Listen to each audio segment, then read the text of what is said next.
Coming up to Sandstone, Minnesota, I got shipped from the camp. I was a medium load in the camp.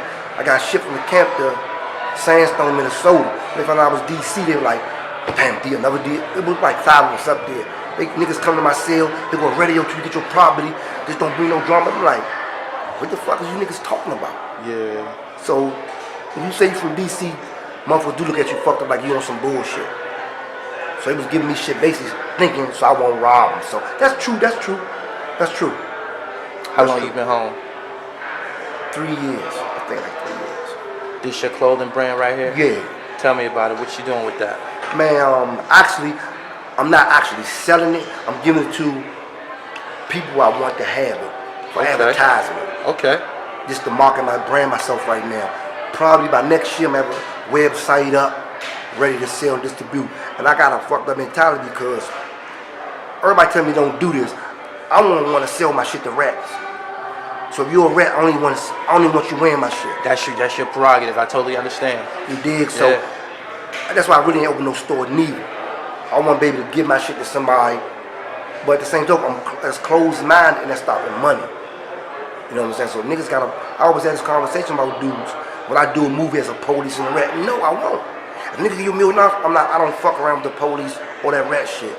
Money can't. I can get my own money. I'm not gonna be no rat with no police uniform or nothing. I don't give a fuck if it's a movie or not. I don't play them type of games. No doubt. Explain to me how you came up with the concept of producing a paid in full too.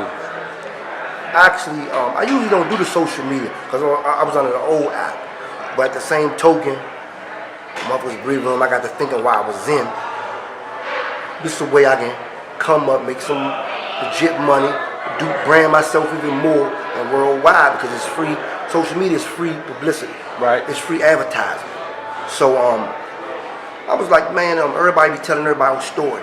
Like they was around somebody that's doing it, they know them. So I'm like, I'm actually the motherfucker was dead in the trenches. You was an active participant. Right. Right. So who best tell that story but me?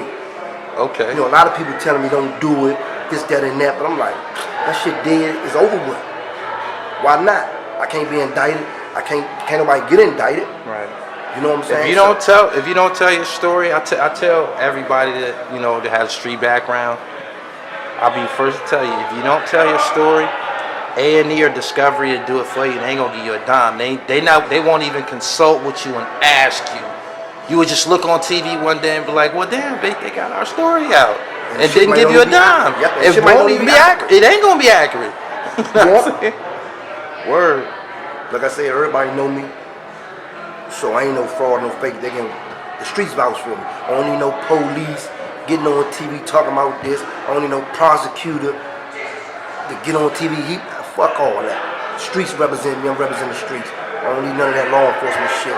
Feds, all the fuck all of them. I don't need them on my side. They ain't on my side. So.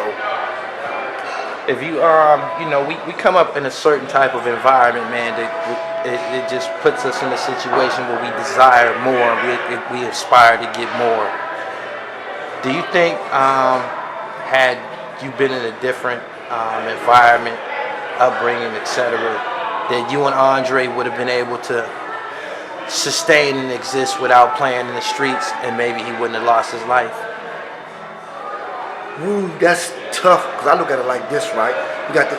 We playing the cards that we was dealt. No doubt. You know what I'm saying? If anybody asks me, will I do this all over again, I wouldn't change nothing but one thing. That's to be in the car with my nigga. Maybe I could have prevented that, because Poe wouldn't have been able to get in the car and talk to him. Gary wouldn't have been able to came up and slumped him. Because I'd have been in the passenger seat. Poe wouldn't have got in. Poe would have stood outside and talked right with my gun in my hand. So I would have peeped Gary trying to come from the back. So only thing I've ever changed is that. Anything else, I'm happy with my life. I wouldn't change nothing. I do this shit all over again. Going to jail, getting kidnapped, I do all that shit over again. You dig? So I don't regret nothing. Lastly, is there anything that you would like to share with the youth? Because there's a lot of college age, preteen, teen kids that watch my show. Is it something that you would share with them so they don't end up losing a friend to the streets like you lost your man Andre? That's tough because you gotta think about, even if you're not selling drugs, dudes still hate rejection.